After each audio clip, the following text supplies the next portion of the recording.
Kerala story second റിലീസാവാൻ പോവാട്ടോ. അതിന്റെ trailer ഇന്നലെ ഞാൻ അറിയാവുന്ന കണ്ടുപോയി.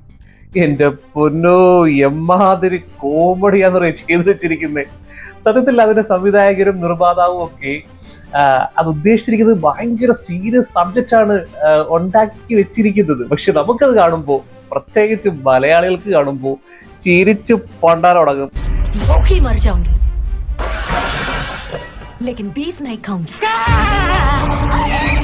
ഓക്കെ, ഞാൻ മാറ്ററിലേക്ക് വരാം.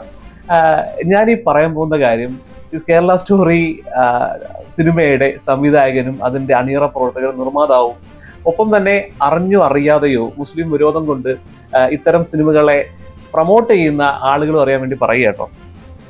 എൻ്റെ പൊന്ന് സംവിധായക, തൻ്റെ പേരെനിക്കറിയില്ല. താൻ ആദ്യം ഒരു സിനിമ കേരള സ്റ്റോറി ഫസ്റ്റ് എന്ന് പറഞ്ഞിറക്കി. ഓക്കെ, അതിൽ ഏകദേശം 33,000 പെൺകുട്ടികൾ, മലയാളി പെൺകുട്ടികളെ മതം മാറ്റി ISSലേക്കും അതുപോലെ തന്നെ സിറിയയിലേക്ക് കൊണ്ടുപോയെന്ന് പറഞ്ഞു. ഓക്കെ, പിന്നെ അന്വേഷിച്ചപ്പോൾ ഞങ്ങൾക്ക് കിട്ടിയ റിപ്പോർട്ട്, സെൻട്രൽ ഗവൺമെന്റ് തന്നെ പറഞ്ഞു അത് 3 പേരെ ഉള്ളായിരുന്നു പറഞ്ഞു. ഓക്കെ, താങ്കൾ പറഞ്ഞതുപോലെ ഇതിന്റെ സ്ക്രിപ്റ്റ് റൈറ്റർ ഉണ്ടാക്കിയതുപോലെ 33,000 പേരും 33,000 മലയാളി പെൺകുട്ടികൾ ISSലേക്ക് പോയെന്ന് ഞങ്ങൾ വിശ്വസിക്കാം. ഓക്കെ, നിങ്ങളുടെ സമാധാനത്തിൽ ഞങ്ങൾ വിശ്വസിക്കാം. ഇപ്പോ കേരള സ്റ്റോറി സെക്കൻഡ് ഇറങ്ങിയിരിക്കുക. 33,000 എന്നുള്ളത് ഇപ്പൊ 2.5 ലക്ഷം പെൺകുട്ടികളായി. 2.5 ലക്ഷം മലയാളി പെൺകുട്ടികൾ ISSലേക്കും തീവ്രവാദത്തിലേക്കും ഒക്കെ മതം മാറ്റി പോയെന്ന് പറയുന്നു. അതും വിശ്വസിക്കാം.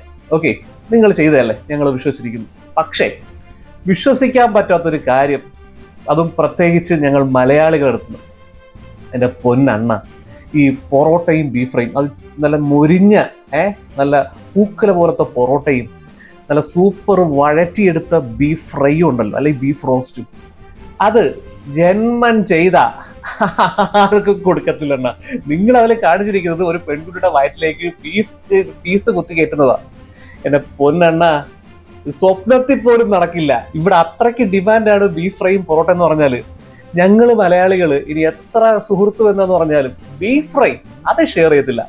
സാധാരണ ഞങ്ങൾ ചെയ്യാറ് ഒരു ഫ്രൈ മേടിച്ചിട്ട് ഷെയർ ചെയ്തിട്ട് കഴിച്ചു കയറാവുമ്പോൾ ഞങ്ങൾ കൂട്ടുകാരെ കയ്യിൽ നിന്നും കൂടെ പിടിച്ചു കഴിക്കും. അത് ഈ പറയുന്ന പോലെ ഹിന്ദു ആണെങ്കിലും മുസ്ലിം ആണെങ്കിലും ക്രൈസ്തവനാണെങ്കിലും സംഖ്യയാണെങ്കിലും ഒക്കെ എല്ലാം കണക്കാ, എല്ലാം ബീഫ് ഫ്രൈ കൊതിയന്മാരാ.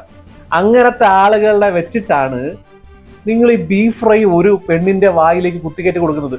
സ്വപ്നത്തിൽ പോലും നടക്കാത്ത കാര്യമാണ് അണ്ണം പറഞ്ഞ അണ്ണം പറഞ്ഞ ആദ്യത്തെ സ്റ്റോറി പറഞ്ഞ 33,000 പെൺകുട്ടികളും രണ്ടാമത്തെ സ്റ്റോറി പറഞ്ഞ 2.5 ലക്ഷം പെൺകുട്ടികളും ISSലേക്ക് പോയി എന്ന് ഞങ്ങൾ വിശ്വസിക്കാം. പക്ഷെ മലയാളിയുടെ അടുത്ത് നിന്ന് ബീഫ് ഫ്രൈ മറ്റൊരുത്തർ കൊടുത്തെന്ന് പറഞ്ഞ ജന്മം ചെയ്ത് ഞങ്ങൾ വിശ്വസിക്കത്തില്ലെണ്ണ. ഓക്കെ, അപ്പോ പറയാനുള്ള ഇത്രയേ ഉള്ളൂ. ഇത്തരത്തിലുള്ള പൊട്ട കഥകൾ കൊണ്ടുവന്ന് ഞങ്ങളെ മലയാളികളുടെ വായിലേക്ക് തരല്ലേ. ഞങ്ങൾ ഈ മലയാളികൾ ചോറ് അരിയാഹാരം കഴിച്ച് നല്ലപോലെ വിവരവും വിദ്യാഭ്യാസവും ഒക്കെ ഉള്ള ആളുകളാ. അവിടെ കിടക്കുന്ന ആളുകളെ പോലല്ല ഞങ്ങള് ലോകത്തില് അറിയപ്പെടുന്ന സംസ്ഥാനമാണ് ഞങ്ങൾ കേരളം എന്ന് പറയുന്നത്. അതെങ്ങനെ നേടിയെന്നറിയോ? ചാണകം തിന്നല്ല, ഗോമൂത്രം കുടിച്ചല്ല. ഞങ്ങൾ നേടിയത് ഞങ്ങളുടെ വിദ്യാഭ്യാസവും സംസ്കാരവും ജോലിയും ഒക്കെ ഞങ്ങളെ പാരമ്പര്യം കൊണ്ട് നേടിയെടുത്തതാണ്. ഓക്കെ, അതുകൊണ്ട് ഇത്തരത്തിലുള്ള കഥകൾ ഇവിടെ പോവില്ല. അതിനി സത്യം പറയാലോ, നമ്മുടെ സംഘപരിവാർ സുഹൃത്തുക്കൾ ഒരുപാട് പേര് എനിക്കുണ്ട്. അവര് പോലും ഇത് കണ്ടിട്ട് അവർക്ക് തന്നെ നാണക്കേട്, പ്രതികരിക്കാൻ പോലും പറ്റുന്നില്ല. സത്യം പറഞ്ഞ ഈ സംഘപരിവാര ആളുകൾ ഉദ്ദേശിച്ചാണ് ഇത്തരം സിനിമകൾ അവർ ചെയ്യുന്നത്. ഈ സംഘപരിവാര വർഗത്തിൽപ്പെട്ട ആളുകൾ ജോലി ചെയ്യുന്ന പൈസ ഈ ഇത്തരം സിനിമകൾ റിലീസ് ആകുമ്പോൾ തിയേറ്ററിൽ ഇപ്പൊ കണ്ട് പ്രൊമോട്ട് ചെയ്ത് ഇവരെ കയ്യിരിക്കുന്ന പൈസ അവിടെ കിട്ടാനായിട്ട് കളിക്കുന്ന കളികളാ. അങ്ങനെ കളിച്ചുകൊണ്ടിരിക്കുന്നത്. ഇവരിത് കുറച്ചു പേരെങ്കിലും അറിയുന്നില്ല. ഇവരെ വിറ്റ് കാശാക്കാനാണ്, ഇവൻ ജോലി ചെയ്യുന്ന പൈസ അവന്റെ നിർമ്മാതാവിന്റെ പോക്കറ്റിലേക്ക് എത്തിക്കാനാണെന്ന് ഇവർ അറിയുന്നില്ല. പക്ഷെ ഇപ്പൊ അറിയുന്നുണ്ട്. ഇപ്പൊ അവർക്ക് മനസ്സിലായി എന്ത്, ഇത്തരത്തിലുള്ള പൊട്ടക്കഥകള് ഞങ്ങൾ മലയാളികളെ കുറിച്ച് എന്താണ് അണ്ണന്മാരെ വിചാരിച്ചിരിക്കുന്നത്. ഞങ്ങൾ വേറെ ലെവലിൽ ജീവിക്കുന്ന ആളുകളാണ്. അത് വിദ്യാഭ്യാസം കൊണ്ടും സമ്പത്ത് കൊണ്ടും സംസ്കാരം കൊണ്ടും ഒക്കെ ഞങ്ങൾ വേറെ ലെവലിൽ ജീവിക്കുന്ന ആളുകളല്ലേ. അറിയാലോ നിങ്ങൾക്ക്, ഞങ്ങളെ കുറിച്ചൊക്കെ ലോകം സംസാരിക്കുന്ന കേട്ടിട്ടില്ലേ? അത്തരത്തിലുള്ള ആളുകളെ, അത് സംഘപരിവാരാണെങ്കിലും ഇവിടുത്തെ മറ്റുള്ള മലയാളികളാണെങ്കിലും ഒക്കെ ആ ഒരു ലെവലിൽ ജീവിക്കുകയാണ്. ഇവിടെ കൊണ്ടുവന്ന് ഈ പൊട്ട കഥകളിട്ട് ചുമ്മാ നിങ്ങൾ കോമാളികളാവല്ലേ. ഓക്കെ, ഇനി ഞാൻ വിഷയത്തിലേക്ക് വരാം. നിങ്ങൾ കേരള സ്റ്റോറി ഫസ്റ്റിൽ പറഞ്ഞത് 33,000 പെൺകുട്ടികളെ മതം മാറ്റി ISSലേക്ക് കൊണ്ടുപോയെന്നല്ല പറഞ്ഞേ, സിറിയയിലേക്ക് കൊണ്ടുപോയെന്നല്ല പറഞ്ഞേ. ഓക്കെ, ഞങ്ങളത് വിശ്വസിക്കാം. യഥാർത്ഥത്തിൽ 3 പേരെ പോയുള്ളൂ. 33,000 33,000 കേരള സ്റ്റോറി സെക്കൻഡിൽ പറയുന്നത് 2.5 ലക്ഷം പെൺകുട്ടികളെ കൊണ്ടുപോയെന്ന്. 2.5 ലക്ഷം മലയാളി പെൺകുട്ടികളെ മതം മാറ്റി ISSലേക്ക് കൊണ്ടുപോയെന്നാണ് പറയുന്നത്.